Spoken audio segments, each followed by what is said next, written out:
Well, hello, thank you for joining me today again on the Church History Trail. You're very welcome to the programme. And I want to read this monument out to you.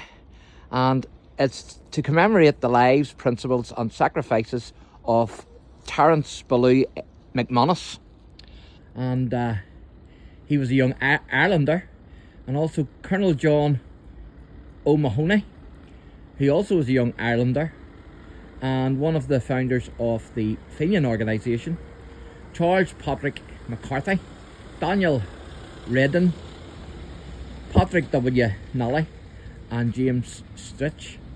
So members of the Irish Republican Brotherhood, whose remains lie below, all outlaws and felons according to English law, but true soldiers of Irish liberty, representatives of successive movements for Irish independence.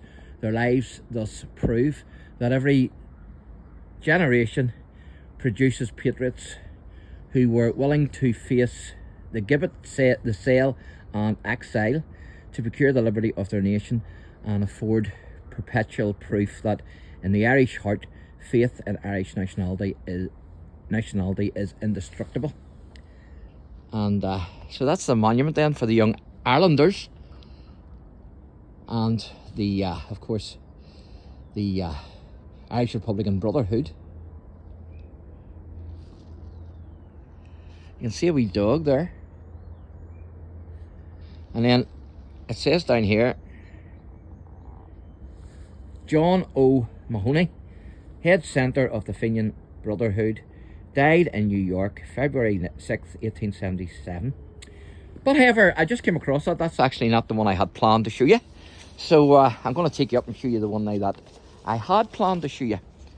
And of course, it's of Anne Devlin.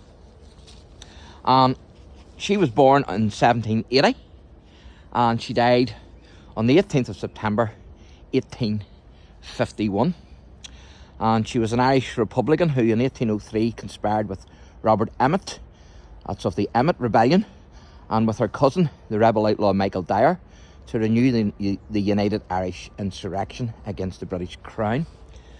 And there you can see the Daniel O'Connell Tower, and of course he's buried underneath that, and I was in there, I done a video in there, so you can check that out. Of course we're in Glasnevin Cemetery here in Dublin. Now, she was actually Robert Emmet's ostensible housekeeper, if you know what I mean.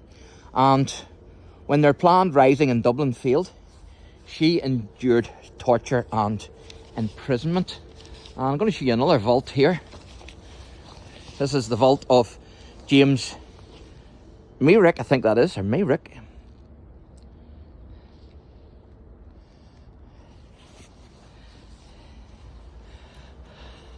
This is sacred to the memory of James Mayrick of this city, Dublin, who died 12th of November 1864, aged 73 years. Also his wife, Mary Ann, who died 5th of July 1868, aged 60 years. So that's his vault. And there's another vault here, which I think is a separate one. I don't know whose this one is here.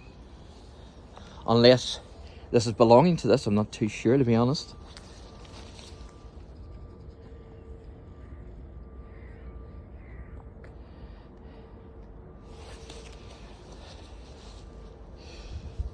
So, of course, because of the treatment that Anne Devlin received, there was outrage over this, and it actually led to her release in 1806, after which the Emmet family assisted her for a time, at least. And she ended up dying in destitution, and she died actually in 1851.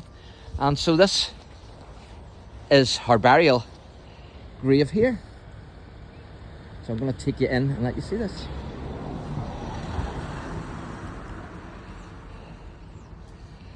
So you can see the Celtic cross there, and also the Irish tricolour.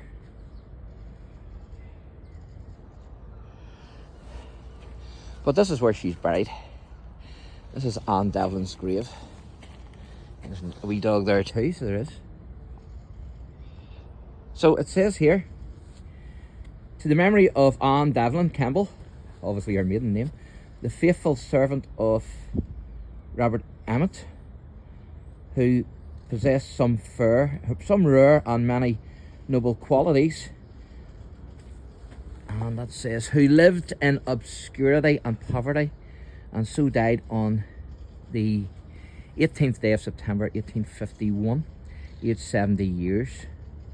May she rest in peace, amen, it says. And I'm just thinking there, she wasn't married to a Campbell, so I don't know how she got the name Campbell. Not too sure. If you know the answer to that, I thought she was only called Anne Devlin, but it's Anne Devlin Campbell. So if you know why she is called Campbell, because I'm not too sure why that is, then leave me a wee comment and let me know. So there you go, folks. So I'll leave you with a wee picture here of the tower.